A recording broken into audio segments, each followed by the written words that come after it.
Okay, let's go. Welcome everyone. Thanks for joining us to the 20th birthday for Scottish PSC.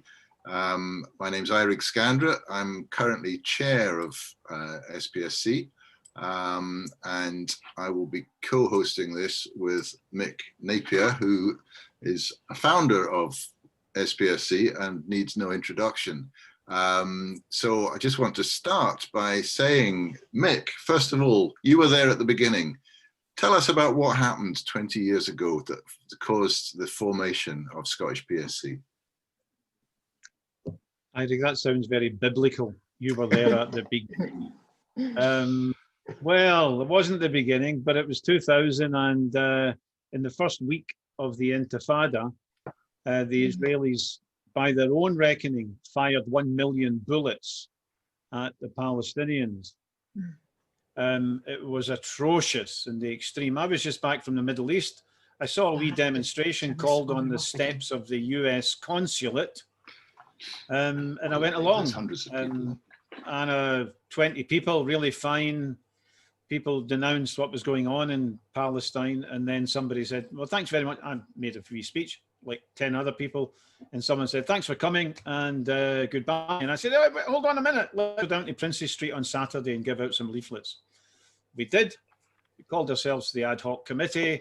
And then after a while, because I'm ancient enough in the beginning, Eirig, to have been involved in the Vietnam Solidarity Campaign. So we chose a name and I deleted V and put in P. At that time, PSC in London, of which Tony Greenstein here is a founder member, but it was a bit moribund at that time, I believe. Tony can correct me if I'm wrong. Didn't even know anything about it, and we adopted the name PSC unwittingly. Had we known, we would have probably adopted something else. But any other name. We've been campaigning since then, and we began to look for Achilles heels. Can there be more than one Achilles heel? I don't know if it's available in the plural, but two, we're looking for. yeah. The Achilles only had one, so I don't think he could have two. But we looked for areas of weakness in support for Israel here in Scotland. We focused pretty quickly on the JNF, Jewish National Fund, and pursued them ever since. But then, you know, we began to organise and build, and we've been through a few evolutions since then. And that's a story in the beginning, Eirig. Yeah. Well, so it came out of the roots of anti-colonial solidarity struggles elsewhere in the world, and took the lead from the Palestinians in the intifada. And what kind of activities were you involved in that first? This is before BDS we're talking, isn't it? Because BDS is 15 years old. So what kind of activities were you involved in then? Well, the BDS call in 2005, a year after the International Court came out and supported the Palestinians, demanded the wall be removed, demanded that governments affiliated should force Israel to remove that wall. The call in 2005 was a huge breakthrough, but I'm really pleased that from 2001, we were beginning to look for pressure points here in Scotland where we could come to the aid of the Palestinians. And the JNF was one. I think, if I'm not wrong, I think in 2001, Bill Clinton came to the Glasgow Hilton, and there were hundreds of us turned up to give them a really hard time. And from that day, we began to concentrate on the JNF because it was a charity in Scotland, sort of Israeli apartheid, uber racist, and, you know, extremely racist, indefensibly racist. And we also began to look at other pressure points as well. But I would say the JNF was the first one. Yeah. Okay, and the campaign against the JNF continues to this day. I want to, I know that some of the early activities involved cultural boycott, and the call for cultural and academic boycott came out a year before the call for BDS. So do you want to say more about that, and perhaps an opportunity to bring Tam in, because I know Tam has been very much involved in cultural boycott activities? Why don't I defer to Tam on this, because he's a full-time actor. He's got his ear to the ground a lot harder in this area than I have. But there have been some fantastic successes. I mean, only to say that to this day, the Edinburgh Festival, I know it's not this year, but the Edinburgh Festival has been free of Israeli state-sponsored groups since 2016. They haven't come back since they were massively protested out. But then, Sam, can I leave you to deal with the issue of cultural boycott in Scotland and what's been achieved? Well, thanks, Mick, and happy birthday to Scottish Palestine Solidarity Campaign. I find it amazing that it's actually only 20 years. It feels like it's been around for a lot longer. And I think that's because of the massive impact that the organisation has had. And the cultural boycott offered an opportunity, it continues to really highlight the situation. And being an actor involved in theatre, it was very perfect for me to find a way to make use of my time and experience, and amazed that theatre and culture can have such a big effect and be such a key question, such a key battleground, not least, as Mick has said, with the International Festival. But I remember with the Edinburgh Film Festival, the situation arose as well, where they were intending to show an Israeli state-sponsored movie, and we managed to pull the plugs on that as well.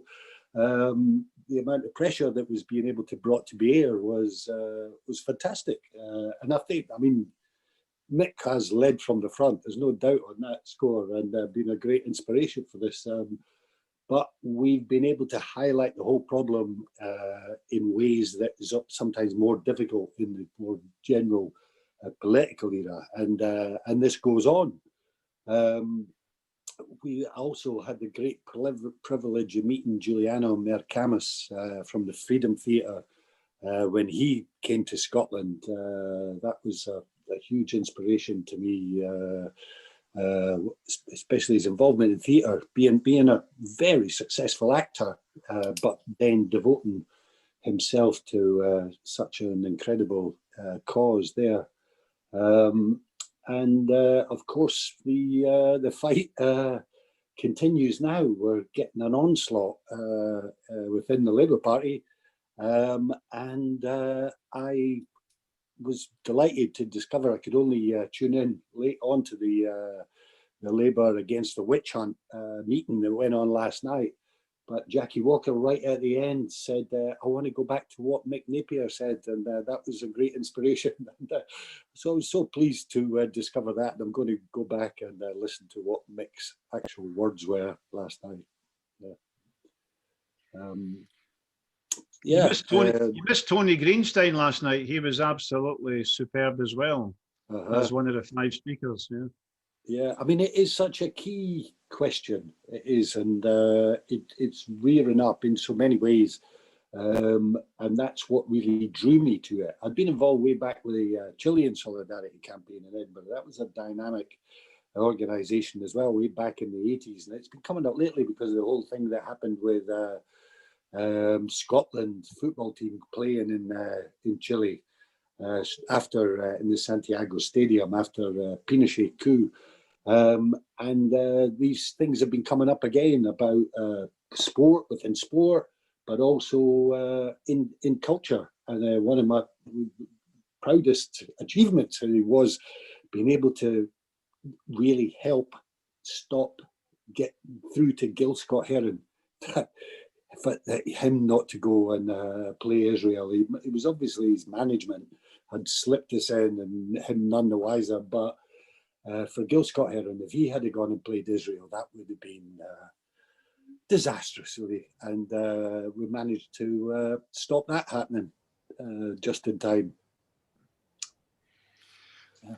I don't want this to be a formal thing, but Tony's name was mentioned there, in particular in relation to the backlash from the Zionist movement against Solidarity. And Tony, I'm going to bring you in here. Oh yeah. Yeah. Of course. Yeah, well, firstly, happy birthday. It's 20 years. I hope there aren't too many more to go before we achieve victory. I'd give it 10, but let's hope it's no more.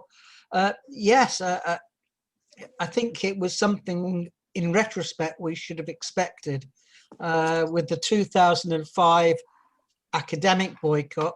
If you remember, and I was actually outside what was the it was AUT conference in Eastbourne in 2005, and we were leafleting. I'd been phoned up by Sue Blackwell, who I'd known from the Socialist Alliance, and said, "Comrade, you must come and leaflet. It's going to be close," and it was close.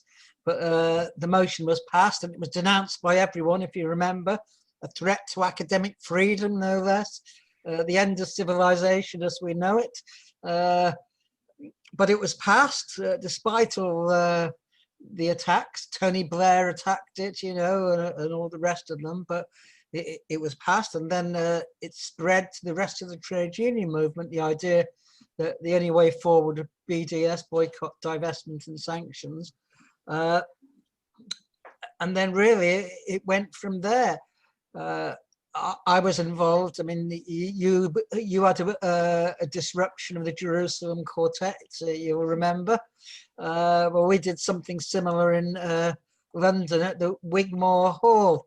And I can remember, was it Norman Lebrecht in the Daily Telegraph spluttering all over his column about this outrage. This was a place of tranquility, a place he could retire to and quietly ponder the meaning of life. And here we'd come and we disrupted their sanctuary, as it were. Because I do really remember Radio 3 pulled out and broadcasting it because they thought they might actually catch some of our slogans, and that was something that BBC listeners had to be protected from. And then we mounted what really was a military operation at the Albert Hall for the Israeli Philharmonic, and it was. We met at a prearranged time in the fields of Temple, was it? I can't remember where all the barristers go now. It's surrounded by barristers' chambers. We met in Lincoln's Fields. That's right. And we planned it because the Zionists had spotters outside the Royal Albert Hall. There was things in this standard about how people were going to be frisked and searched, and no one would get in with anything. Well, we all managed to get in. The searches were cursory, and we disrupted it extremely well. They were so outraged, they said they'd never come back, which I thought was a terrible punishment in the circumstances, but was one that we could bear up with. Again, Radio 3 pulled the broadcast because, again, they didn't want to cover the terrible things that were going on there. So that was really the highlights, and we've seen it's continued with the Elbit demonstrations and so on. There has been a continuous activity, but on the other hand, we've had a Zionist backlash, and we've seen that over Corbyn, where, if you like, the right, the establishment came together with the Zionists. I mean, that's what it was. It's a unified approach, and we now have this wall-to-wall nonsense, really, about the HRC report and how anti-Semitism in the Labour Party is, you know, is a pandemic almost when you think about it. I mean, I sometimes say to myself, well, if it's true, then every time I emerge from my flat, I should look around once or twice or three times just in case I'm about to be attacked by some anti-Semite. But somehow it never gets to that. All this anti-Semitism seems to stay on Facebook, and it doesn't seem to actually, well, there are no victims, are there? I mean, we have an anti-Semitism pandemic, but without a single Jewish victim. It's really a strange disease, but I think we all know what it's about. But I think the main thing about Scottish PSC, because I was one of the co-founders, as Mick said, of British PSC. I think one of the main things about Scottish PSC is it's anti-Zionist, and I've always said this. It's not enough to be pro-Palestinian. You have to be anti-Zionist. And that was Corbyn's main fault. He thought he could be pro-Palestinian and almost pro-Israeli at the same time. And you can't ride two horses at the same time. You can't serve two masters at the same time. It's like, I mean, let me give an example. It's like saying yes, we support human rights in South Africa. We oppose everything that's happened, but we're not going to take a position on apartheid because that might offend someone. The Afrikaners might get rather uppity and say we're being racist against Afrikaners. You know, it's an absurdity, isn't it? Imagine actually, if you had 100,000 Afrikaners or expatriates living in Britain, that community could have claimed that attacks on apartheid were an attack on its identity. This was racist. This is exactly actually what's happening today. The fact that some Jewish people are affronted, who cares? Who cares? They're not living in the West Bank. They're not having their crops burnt, etc. We have to be upfront. Unfortunately, the majority of the Labour left, led by Momentum, was absolutely capitulated. You know, what was their response to Jeremy Corbyn's suspension? Was it to go on the warpath against Dharma? No, they said it was jeopardizing the fight against anti-Semitism. I can't believe it. Anti-Semitism is the main weapon against him, and yet it's apparently jeopardized, you know, complete and utter incoherence. So I want to give you solidarity. We wish you the best of success. And I hope we have another 20 or 10 years or however of the same success that you've had in the past. I mean, well done. Thank you. Thanks very much, Tony. And thanks for reminding us about the Jerusalem Quartet and the Israeli Philharmonic, the connection. I think the action against the Israeli Philharmonic in the proms was the first time I met you. Which was great fun, and we were treated relatively well by just being bundled out. The police didn't get involved at all. However, the Jerusalem Quartet group, they did actually face charges, and yes, one of the people who faced charges, Vanessa, is here with us as well. Do you want to reminisce over those times, Vanessa? Yeah, thank you, and I want to say as well, happy birthday to the SPSC. Well, the Jerusalem Quartet was quite a thing that I don't think we were imagined was going to happen. BDS had been going on for a while. This was August 2008. It was the Edinburgh Festival, and we thought, let's go inside where the Jerusalem Quartet are playing and do the boycott from inside. So 4 of us agreed to each of us stand up one after the next and interrupt 4 times. Actually, we interrupted 5 times because one of our colleagues was in there as well without us knowing it. So we interrupted it 5 times, and we say things like, we let them play, and when they were in the middle of one of these I was going to say song, I'm not cultured enough here. One of the things they do in classical music, we stand up and we say things like genocide in Gaza, boycott Israel, and things like that. So the first one was Mick. I think he was pushed away and taken off, and nothing else happened. But the next 4, we faced arrest, and we spent some time in the police station being processed. The interesting thing started when we went into the courts, because we were charged with a breach of the peace, which we kind of expected. We would argue that that was not what we were doing at all, and we were going to fight it, of course, but that was the charge that we imagined. But after going to the court for a few times, the charge was changed. In the middle of one of these intermediate diets, the fiscal decided that our breach of the peace was going to be changed to a section 58, I think, which was racially aggravated conduct, okay, or behavior. That was done just the week before we were going to trial, and our lawyers, our 5 lawyers, were very much telling us that we should oppose that, and we were going to win because they didn't brought on with enough time, and we should say no. And I remember Mick especially almost dancing at the opportunity to us being charged with racism. I was a bit more conservative in that sense, because obviously it's different to be charged with breach of the peace than with racially aggravated conduct. But we had a wee caucus, the 5 of us, and we said, yes, bring it on, because we knew that what we did was not racist whatsoever, and we were going to win those charges for sure, and we were going to fight it. And we cherish actually the opportunity to go against those charges. And that's one of the things that I think we learned from that court case.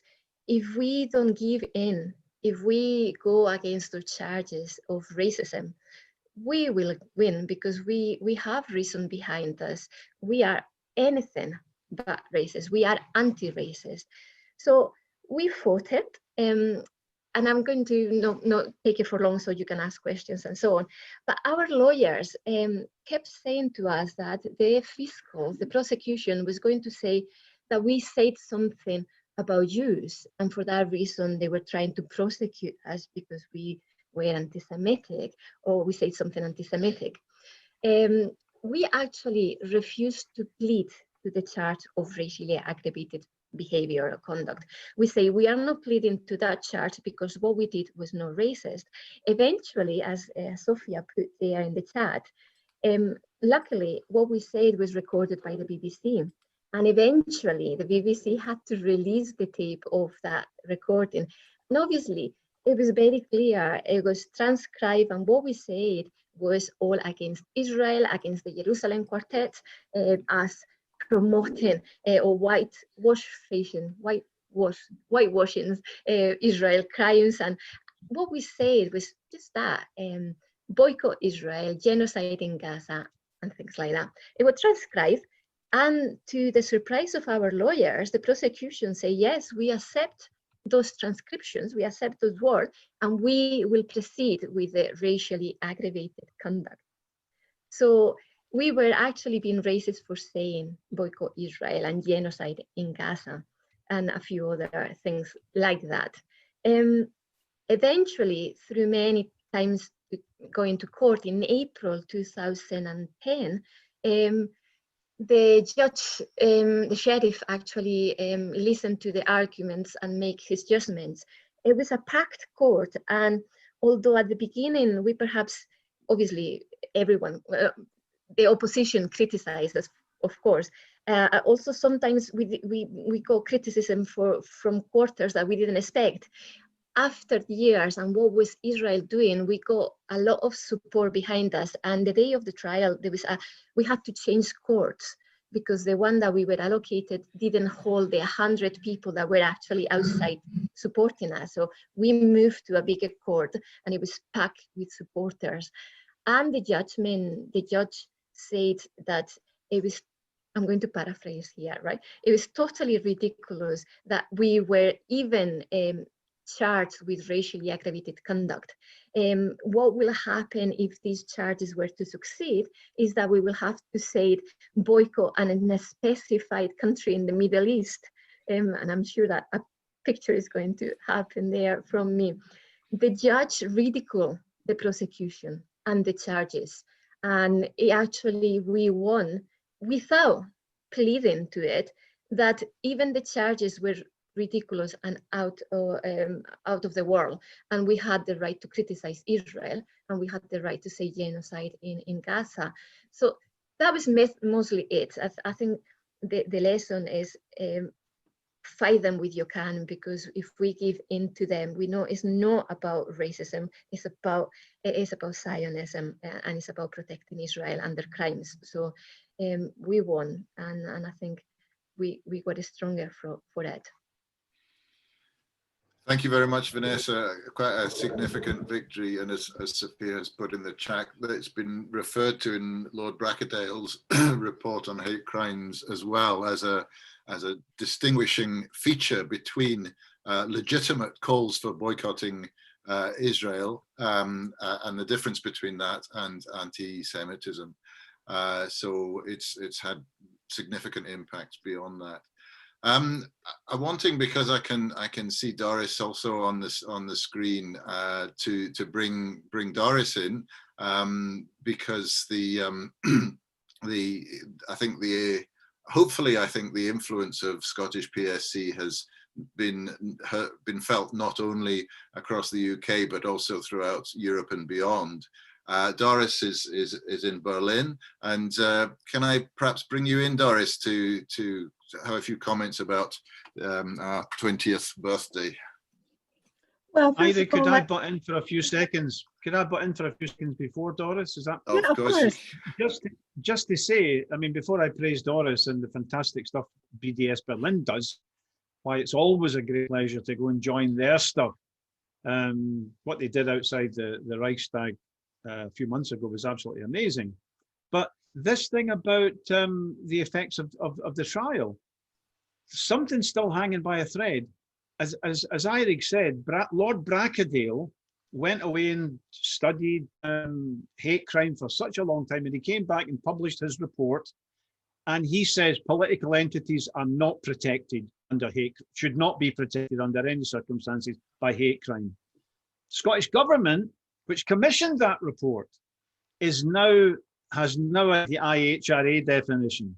The two cannot be reconciled. They simply cannot be. And if we keep our eyes on the ball here, I think opportunities going forward will arise. I think it should be of interest in this parish, but should be of interest to Tony and other comrades down south, because it is a clash which will have to be resolved by one side or the other winning. And methinks that the Lord Bracadale will come out on top on this one. I don't know what others think. Sorry, so Doris, sorry to interrupt you, Doris. These guys do brilliant work under conditions that are 10 times harder than ours. Okay, first of all, let me thank you for the invitation to your 20th birthday of Scottish Palestine Solidarity Campaign. And let me hope also that it doesn't take another 20 years before we succeed. I mean, I really love you all, but we could meet in other places without having Scottish Palestine Solidarity Campaign, but for fun or something else. Well, coming from Berlin, we are always looking with admiration what people do outside Germany, even though I would not say that the situation in Germany is awful or something like that. It's like around the globe. It's something is everywhere, and we are not in that bad situation. But anyway, when we decided in 2009 to found the BDS Berlin, some people really thought that we are crazy, and we were not really sure whether they are right. No, they were not right. We still exist. And even though we are not doing great things, we are more or less always part of already existing campaigns, AXA, Puma, and others.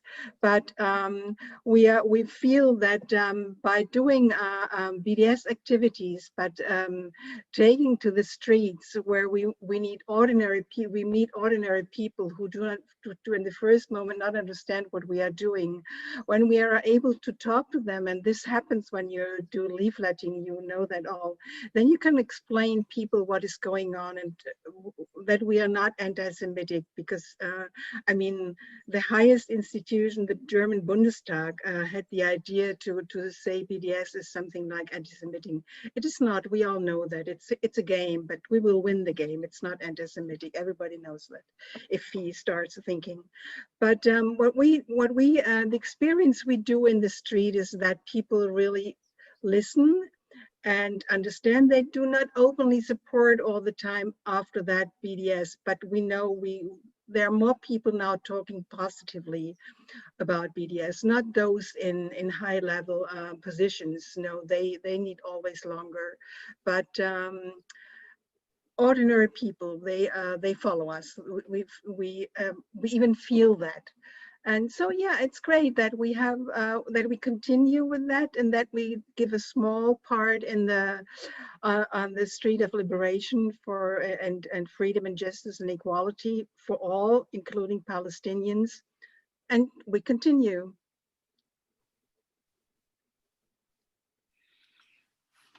Thank you, Doris.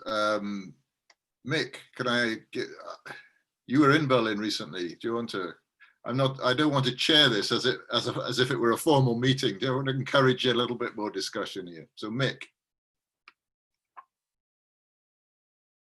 you're muted, Mick. It's not that informal. Yeah, I wanted to ask Doris what she thought of the Shalom Festival protest. One of the things we'd done was to bring people from Manchester, Adi, who has, I don't know, something out of Greek myth with the stentorian voice that he has. But we had a lot of people there from France, from Berlin, from Manchester and elsewhere. And it was absolutely fantastic to have you guys there on that day. But you should know that the Jewish Chronicle published a report soon after that, Doris, to say that we were making Nazi salutes and we were giving Sieg Heil, Nazi chants and so on. Now, needless to say, it was bizarre. It was fantastically impossible. The cops said it was impossible, but the Jewish Chronicle was adamant that that story would continue. 3 years later, after that particular day, I got a thing through the mail. I got a summons to go to the cop shop to answer questions under caution. And a lawyer would have said, don't do it, but I was very happy to do it. Went into the cop shop. The complaint came from, maybe somebody Tony knows, I forget his name, but he's a lawyer who was struck off for dishonesty in Manchester. He's an active Zionist, struck off for dishonesty. And this lawyer said that I called him a fool, right? Now, on one occasion, we were about 10 feet apart with 3 cops in between. It was just nonsense. He made it up, as they do. But the cops were so intimidated, I think, they wanted to tick the boxes. They wanted to face emails and pressure in future that you never did anything about this atrocity. So they effectively told me they didn't believe it, but they still put us through the motions. So Nazi salutes, Sieg Heils, anti-Semitic, shouting at people. Everything was just manufactured. It was created. Did you see anything that day? No, that led you to believe you not were at among all. a bunch of neo-Nazis? Not at all. And you know what I think is in the moment when our opponents compare anything we do with anything of Nazi Germany, then they have nothing else. They cannot argue on the right thing. They have to seek something which, of course, everybody would be set up. But no, there was nothing Nazi-like. We were not there. There was nothing to compare. I mean, it sounds strange, but I enjoyed the whole day. Because, do you remember that all the street along to this place where the whole thing took place, there were Palestinian flags, there were incredible banners, including the one of BDS Berlin. It was absolutely great. And I mean, I met Adi years later and he thought, do we know each other? And I said, your tickets are covered with Palestinian blood. And then he immediately knew where we met. So it was really something inspiring. It was inspiring. And the other thing I have in mind is that, I mean, a little bit, I really pitied those people who went into that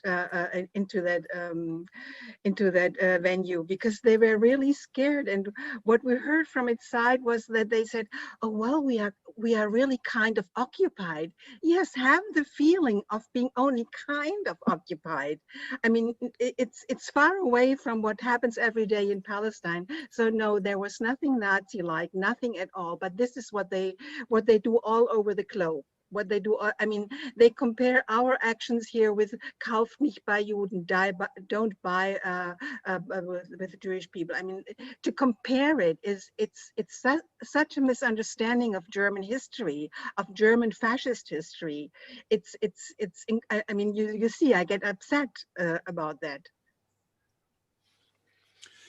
Ira, could I just ask Tony? I'm in awe of what Tony's erudition on the issue of the issue of Zionism and the inherent anti-Semitism of Zionism.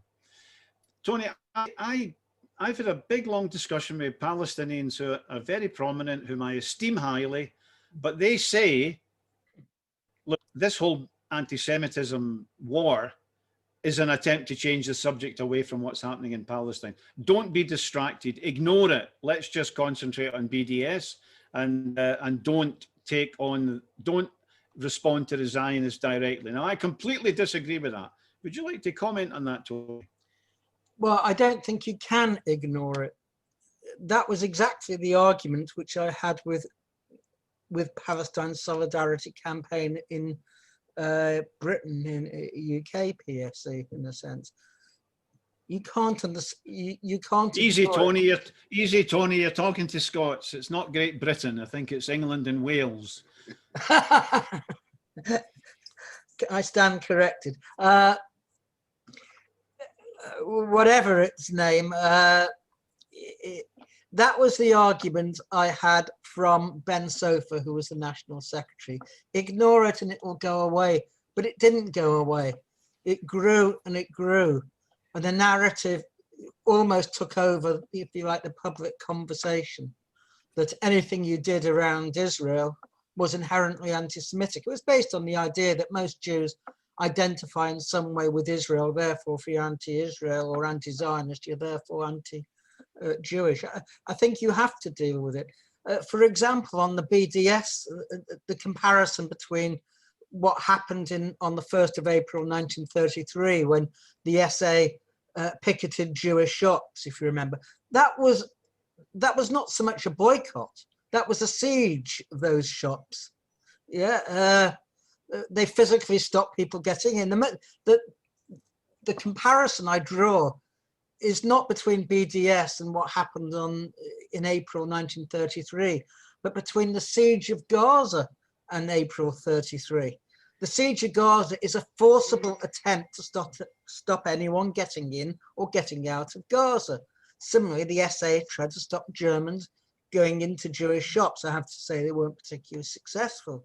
The real comparison between BDS is with the Jewish boycott of Nazi Germany, which took off immediately the Nazis came to power. There was a widespread, universal boycott, and the only people who opposed it were the Jewish bourgeoisie and the Zionists. The Zionists were hostile from the start.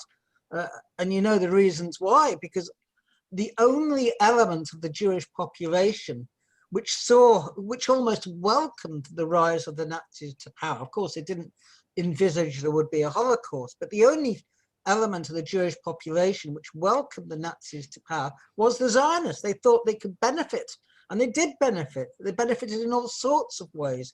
Havara, which was a trade agreement between the Zionists and the Nazis, provided 60% of the capital investment in the Jewish Palestine economy between 1933 and 39. I mean, that was massive. It created whole industries like printing, drinking, and so on, beer production. It was an enormous utility to them. And so they came out. I mean, the immediate reaction of an ordinary Jews to the rise of Hitler, which was a vehemently, obviously anti-Semitic party with a program of expulsion, was to not buy their goods, at least to boycott it, to spread the boycott, to cause them significant economic damage. But the attitude of the Zionists was that we have to benefit from it. The result was, and this was in the book, The Transfer Agreement by Edwin Black, he said the Zionists therefore had a stake in the success and the survival of the Nazi regime. That's what he says, not me. He says that the boycott was such, it threatened the very survival of the Nazi regime. But that's not what the Zionists wanted. They didn't want the overthrow of the Nazi regime, because the Nazi regime therefore meant German Jews were forced to flee. And they hoped that they would capture those Jews, so much so that they lobbied the Gestapo they should only go to Palestine, nowhere else. So the comparisons we make are that boycott is an anti-racist and anti-imperialist weapon. I mean, it started, the first boycott was a boycott of slave-grown sugar, if people remember their history in the Caribbean. Captain boycott, of course, the boycott of the Irish land agents and the English landowners in Ireland. And then, of course, the boycott of South Africa. Boycott has always been an anti-racist weapon, a weapon of the oppressed. And for the Zionists to compare it with the SA siege, that is typical of their propaganda. It's a nonsense. But we know today, I mean, who are the friends of the Zionists? The Viktor Orbans, the Donald Trumps, the Steve Bannons. It's the far right, but they have no objection to them as long as they're pro-Zionist. Tommy Robinson, here's another one. He's enamored with the Jewish state. It's everything. It's his ideal dream, in a sense. I was going to say his wet dream, but Richard Spencer, the founder of the alt-right, a neo-Nazi in America, he describes himself as a white Zionist, and quite rightly so. Israel is the model state if you're a racist. Thanks very much for that, Tony. I mean, I think you know, to some extent we're looking back and also then looking forward about where to next. And it strikes me that it's so patently obvious that the equation of anti-Semitism with anti-Zionism is false, that the equating boycott with anti-Semitism has no logical logic behind it. But nonetheless, and when you test it in the courts, we nearly always win. But it's been successful at intimidating some people. Of course. And that's presumably what it's about, is intimidating people. So, you know, I don't know, anyone else have any thoughts about where we go here, where we go from here? The backlash has been strong and it's been being used to intimidate people, to silence people. Of course. Vanessa, you got.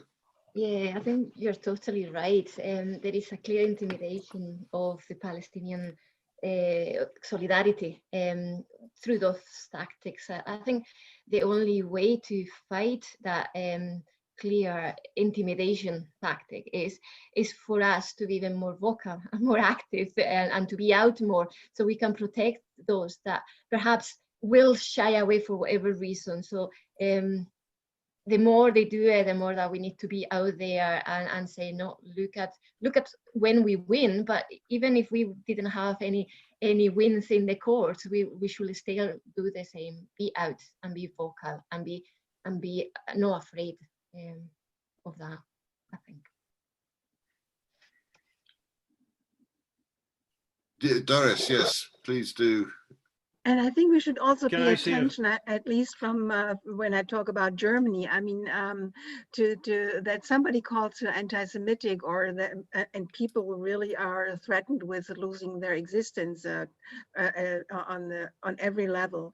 But on the other side, we have to realize that talking always about anti-Semitism here in Germany means that we have a side talk. We go away from Palestine. We are talking on German issues, not in Palestine. And I think that's what they always do in this country. As soon as you are against something the country protects, then they start to come from the side that you could put all your energy to another issue. And I think we should be aware of that it's also a tool our opponents use to not talk about Palestine, but about anti-Semitism, and especially in Germany, what it means, because almost nobody in Germany knows anything about the Jewish boycott of Nazi Germany. There's no relation to that.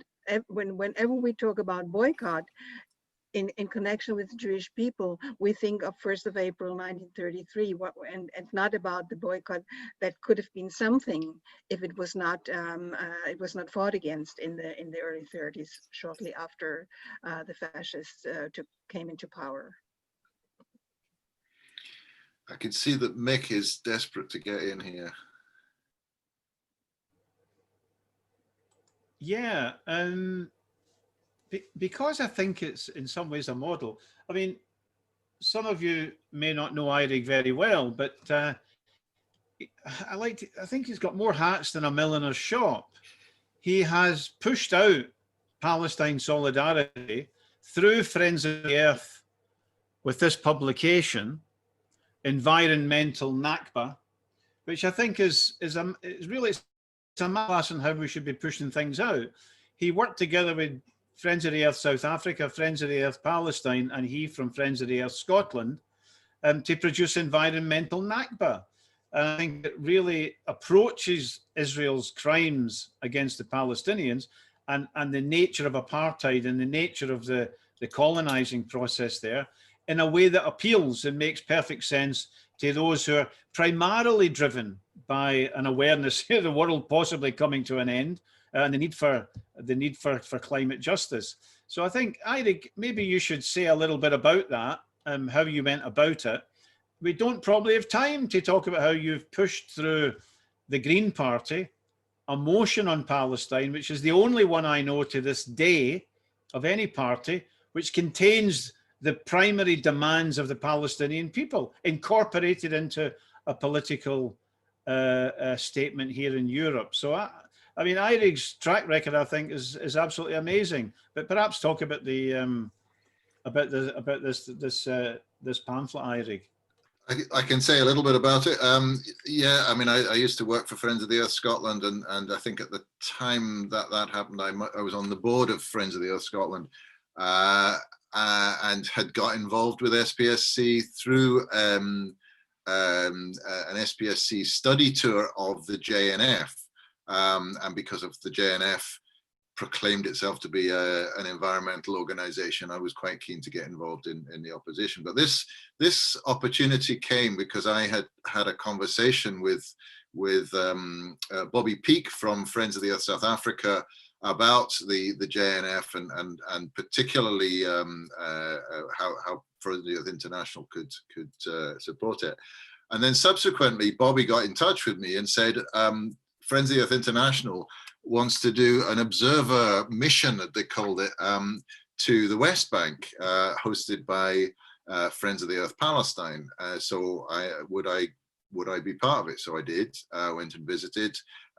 We were taken around various environmental injustices caused by the occupation of the West Bank, in terms of obviously the theft of land, the theft of water, but also in terms of the dumping of toxic waste, the kind of pollution, Israeli factories putting their pollution into the West Bank and so on, and this sewage outpouring from the settlements and so on and so on. So we wrote that up, and it became a core part of Friends of the Earth International's policy in support.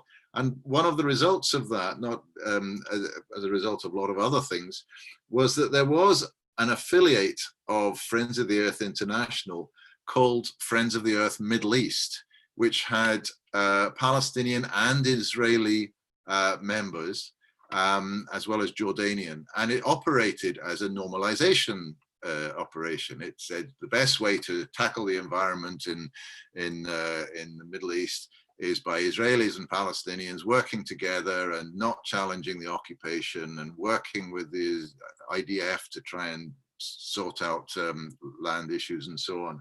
And because of that normalization, a lot of environmentalists didn't quite know what was going on there, but because of that normalization, there was a campaign led by Friends of the Earth Palestine to actually get them kicked out of Friends of the Earth International, which was successful. They were on the point of being thrown out on a vote. They knew that the vote would go against them, so they resigned, and they are no longer part of the Confederation.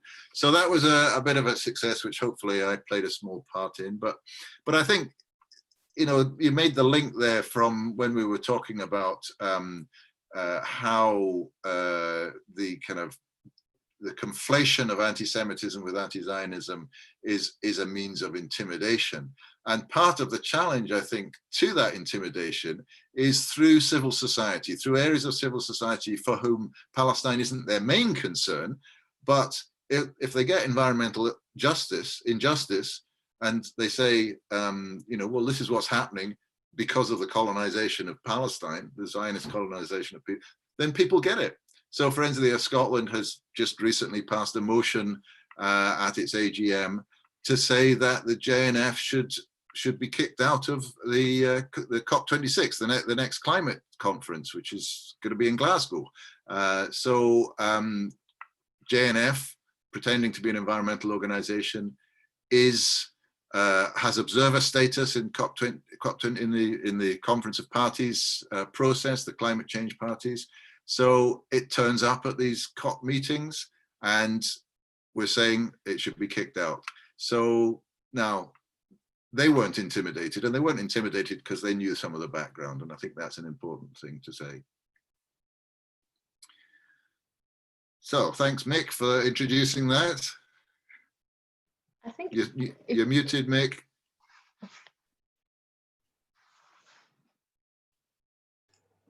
I'm not in the Green Party. I think there are some cracking people in it, but there's also some wackos as well. But you were in the Green Party for quite a while, and you managed to, I don't think it could have been easy. You managed to get a motion through which is pretty much word perfect. Can you say a little bit about that? How did you get that through the structures of the Scottish Green Party? It wasn't just me, myself and Susan, my partner. We worked on it together. We consulted with Palestinians living in Scotland.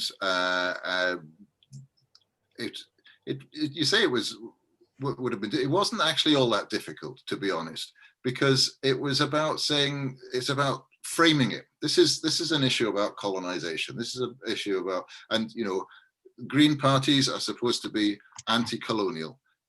So let's let's support the current anti-colonial struggle of the Palestinians against the Zionists.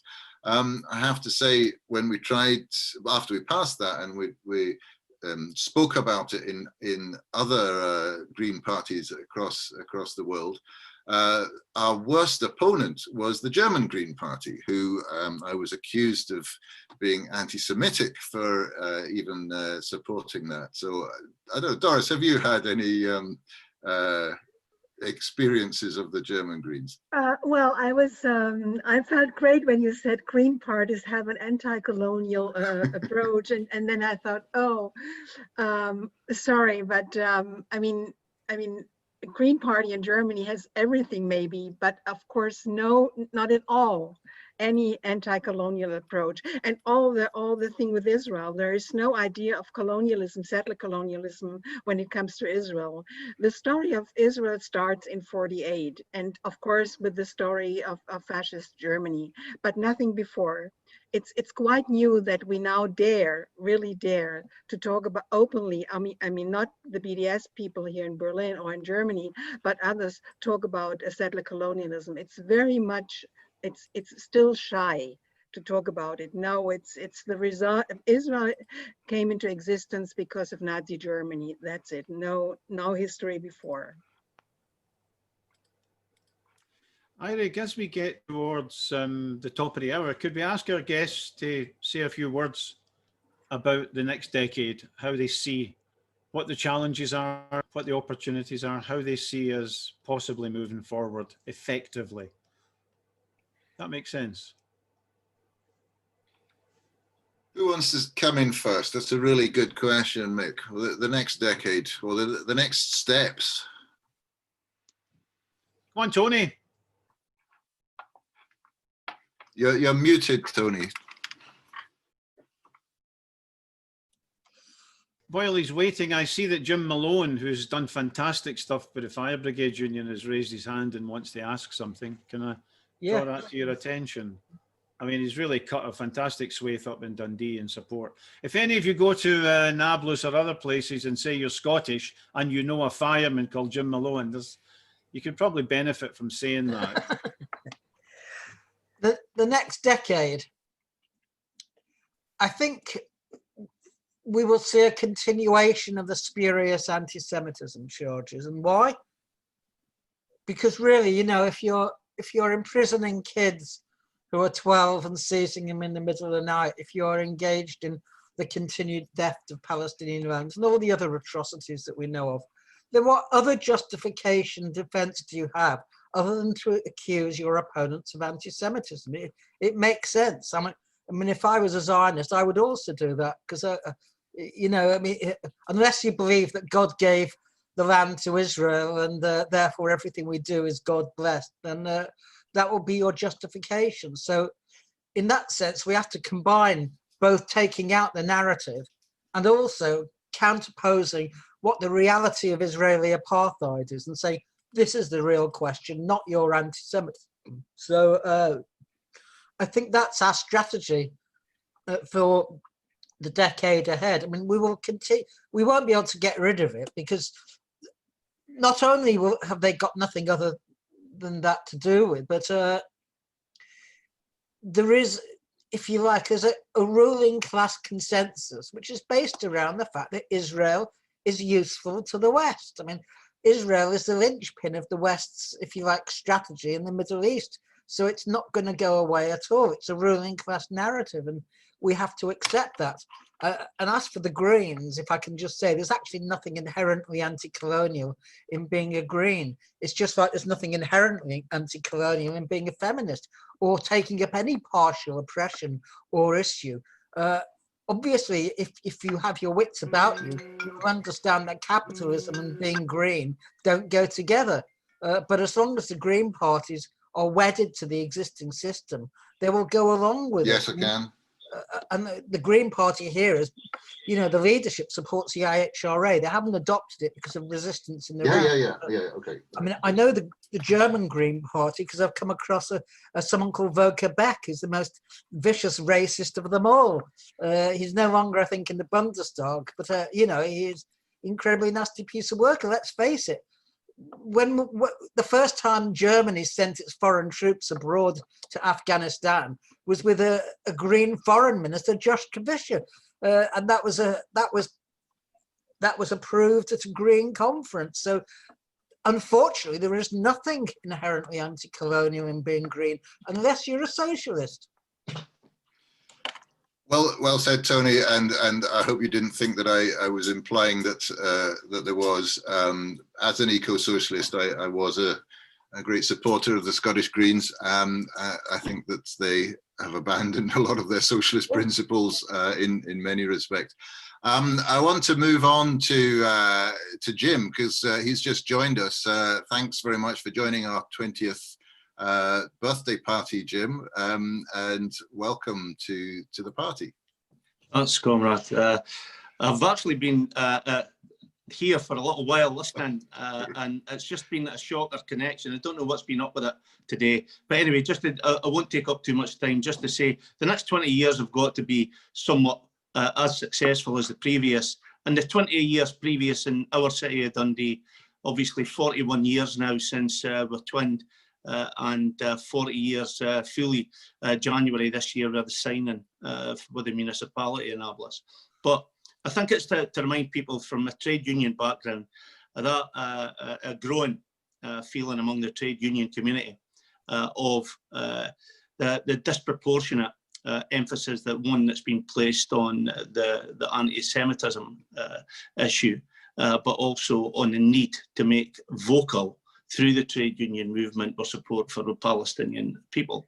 Now, obviously, we could go back that till my ex-General Secretary, Ken Cameron, made those remarks at the TUC back in 1982, the first trade union ever to raise a critical motion of the Zionists.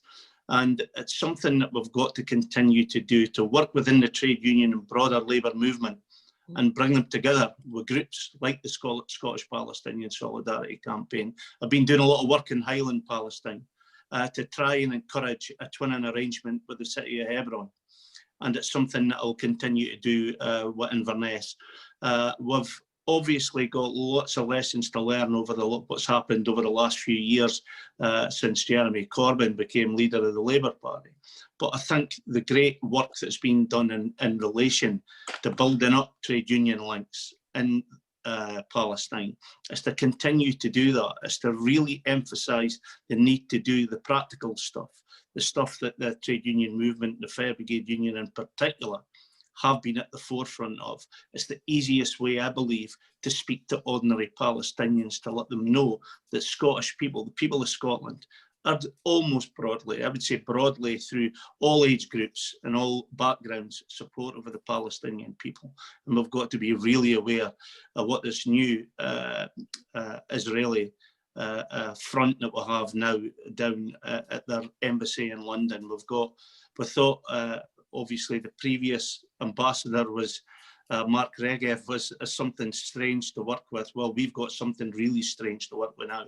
We've got an out-and-out racist, a real racist who is going to be at our throats, and we've got to be prepared to fight back. But I'm really looking forward to try and support anything in the next 20 years and to continue to build that broad consensus we need within all strands of our communities. Thanks very much, Jim. The invitation was for where to the next 5, 10, 20 years. And Vanessa, Doris, do you want to come in here?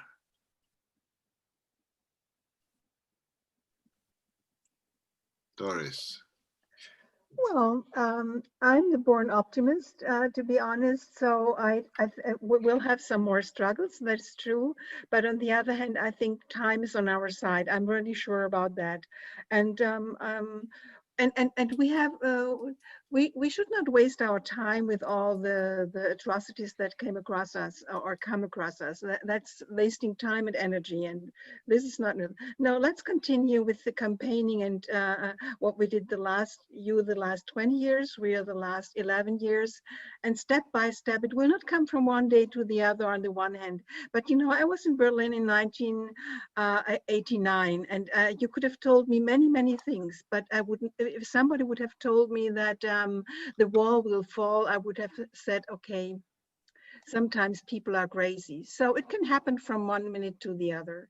So I'm optimistic, honestly spoken. It takes time, and of course for Palestinian, it's hard to say it takes time and it will take some more years. It's easier for us. But anyway, I think we should not spend too much time on pessimism.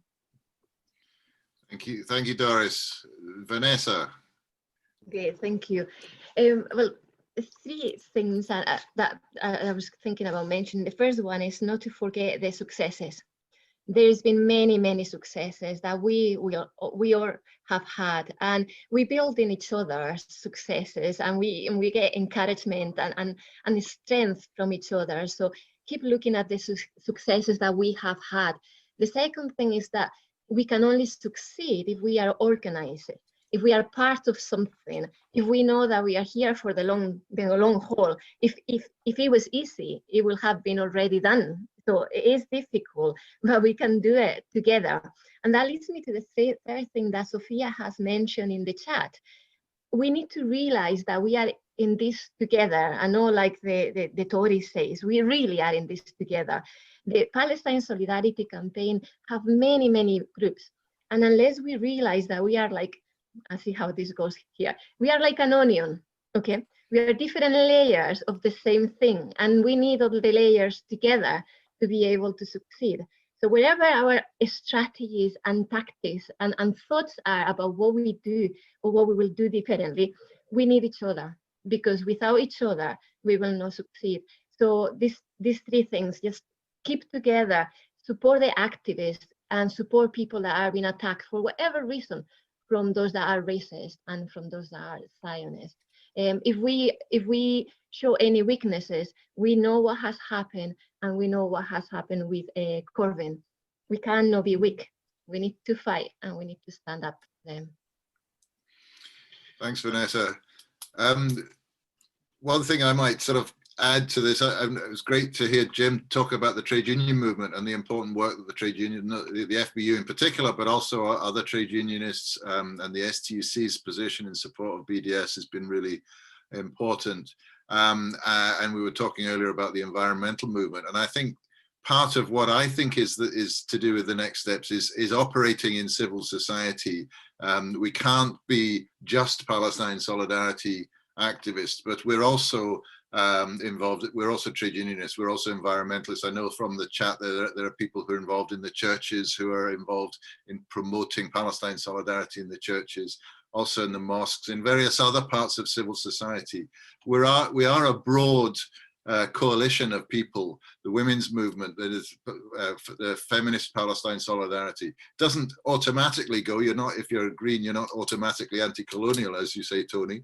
But there is an opportunity there for environmentalists to recognize what is going on there as a theft of resources. It's an environmental injustice. For trade unionists to recognize that what's going on there is an exploitation of the workforce. It's an eviction of the workforce, where under labor Zionism of segregating workers. And so there are connections with all the different parts of civil society that we can do, and we need to be doing more of that. And that undermines their attempt to intimidate us. Mick, do you want to have the last word before we wind up our happy birthday? Well, I rarely get it at home, so I would very much appreciate it here. Yeah. Can